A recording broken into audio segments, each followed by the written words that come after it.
Bonjour tout le monde. Dans la section 3.2, on s'est intéressé plus en détail à ce qui se passe lorsque la lumière traverse un écran avec deux fentes et ce qui se passe de l'autre côté, on a deux cônes qui se superposent et qui produisent une figure d'interférence sur un écran. Cette expérience-là a été faite pour la première fois par Thomas Young en 1802 avec la lumière du soleil. Maintenant, le soleil a une certaine taille et en même temps, il émet toutes les couleurs du spectre visible, vu que c'est de la lumière blanche. Donc, ça produit un résultat qui est un petit peu complexe à analyser. Heureusement, aujourd'hui, on peut faire une version plus simple avec simplement en envoyant un laser sur deux fentes. On n'a même pas besoin d'une première fente. Et sur l'écran de l'autre côté, on observe une figure d'interférence. On observe des régions où la lumière se renforce, de l'interférence constructive, et des régions où la lumière se détruit, de l'interférence destructive. Donc, la géométrie est indiquée sur le schéma ici. On a déjà parlé à la section précédente. Ce qui est important ici, c'est la différence de marche, la différence entre la distance entre la fente du haut et le point qui nous intéresse sur l'écran, et la distance entre la fente du bas et le point qui nous intéresse sur l'écran.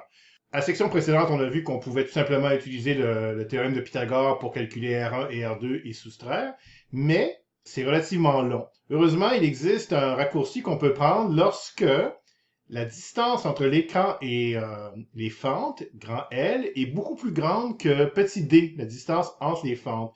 Et ce sera toujours le cas dans les situations qui vont nous intéresser. En fait, on imagine que la taille des fentes et la distance entre les fentes doit être semblable à la longueur d'onde de la lumière. Donc, on parle de centaines de nanomètres et l'écran est habituellement à au moins plusieurs dizaines de centimètres ou même plusieurs mètres. Donc, c'est pas un problème. Et dans ce cas-là, le petit triangle ici est un triangle qui est pratiquement rectangle. Pourquoi? Parce que si l'écran est très loin, R1 et R2 sont parallèles entre eux. C'est pas le cas sur le dessin, mais si l'écran était vraiment loin, on verrait qu'ils sont essentiellement parallèles.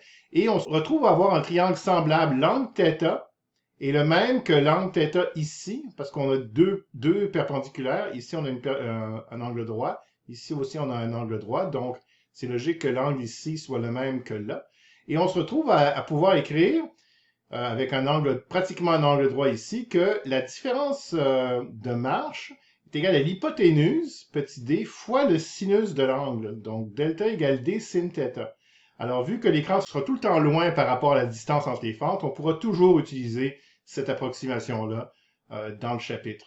Remarquez aussi qu'on peut voir la logique de cette équation. Quand θ égale 0, on est au point C ici, clairement, il n'y a pas de différence de marche. Les deux parcours vont avoir la même longueur. Et si on mettait θ égale 90, donc si on était très très loin sur l'écran, imaginez que l'écran continue jusqu'à l'infini par en haut. Donc si on était très très loin, ben c'est clair que l'angle serait pratiquement 90 et la différence entre la distance en partant du bas et la distance en partant du haut serait tout simplement petit d. Donc ici, à 90 degrés, on obtient vraiment delta égale d fois 1. Et à θ égale 0, on obtient delta égale 0. Donc c'est clair que cette équation-là fait du sens. Maintenant, si on veut savoir si en un point donné de l'écran, on a un maximum ou un minimum, on peut utiliser les équations qu'on a vues à la section précédente, que pour un maximum, ça se produit quand le delta vaut un nombre entier de longueur d'onde. Pour un minimum, quand delta vaut un nombre demi-entier de longueur d'onde. Donc, en plein centre ici, on a delta égale 0 ou 0 lambda. Donc, clairement, c'est cette situation-là avec m égale 0. On a une référence constructive, c'est logique parce que, vu que les distances sont identiques, deux crêtes qui sont émises en même temps vont arriver en même temps au point central. Maintenant, si on monte sur l'écran, on arrive à un endroit où delta vaut 1 demi lambda. La différence entre le parcours du haut et du bas vaut une demi longueur d'onde, et ça va être notre premier minimum avec m égale 0. 0 plus une demi, ça donne delta égale une demi lambda. Si on continue à monter sur l'écran, à cet endroit-là, delta vaudrait 1 lambda. Donc, on a vu que si delta vaut 1 lambda, une fois la longueur d'onde, c'est comme s'il n'y avait pas de delta du tout. Donc, ça se renforce de nouveau et on a notre premier maximum. Ensuite, le deuxième minimum va être à 1 plus une demi. Et là, on remarque quelque chose d'intéressant. Pour les maximums, premier maximum, 1 lambda, deuxième maximum, 2 lambda, troisième maximum, 3 lambda. C'est simple, pas de chance de se tromper. Tandis que pour les minimums, attention, par exemple, si on vous demande le deuxième minimum, dans cette formule-là, il faut mettre 1 plus une demi. Troisième minimum, 2 plus une demi, vu que le premier minimum est à 0 plus une demi. Il existe une autre équation utile dans ce montage, c'est si on connaît l'angle θ et on veut calculer la distance sur l'écran entre le centre et le point P qui nous intéresse, on a un triangle rectangle ici et on peut écrire que tangente θ est égal à opposé y sur adjacent, qui est simplement la distance L.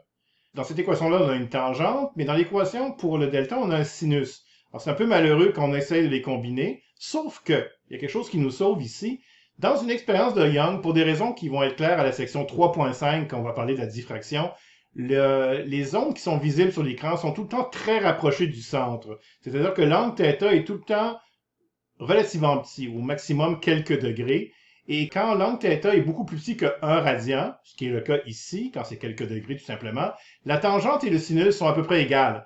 Parce que tangente, c'est sinus sur cosinus, et quand l'angle est petit, le cosinus vaut à peu près 1, donc la tangente est égale au sinus. Ça nous permet, par exemple, ici, si on cherche où se trouve le premier maximum, bien, on peut prendre les équations qu'on vient de voir, donc écrire que delta est égal à d sin θ, mais sin θ, c'est la même chose que tangente θ dans ce cas-là, donc y sur L.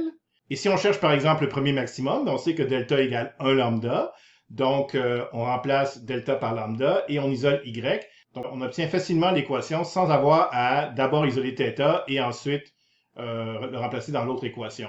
Cette équation-là nous dit quelque chose d'intéressant. On avait déjà vu que pour la diffraction, plus la fente était étroite, plus le cône était large, donc plus la figure s'élargit sur l'écran. C'est vrai aussi pour l'interférence à deux fentes. Donc, si on diminue la distance entre les fentes, on se rend compte que les maximums sur l'écran s'éloignent. Donc, plus les fentes sont rapprochées, plus la figure d'interférence est étalée. Et c'est quelque chose qui découle directement de l'équation ici. Si on diminue petit d, on voit que le y, par exemple, pour le y du premier maximum, augmente si petit d diminue. Il y a aussi un effet de la longueur d'onde sur la position des maximums. Donc, vu que lambda est en haut ici, plus lambda est grand, plus y est grand. Alors, par exemple, si on prenait une longueur d'onde plus petite, d'un laser vert, par exemple, le premier maximum serait plus rapproché que pour une longueur d'onde plus grande, un laser rouge, où le maximum serait plus éloigné.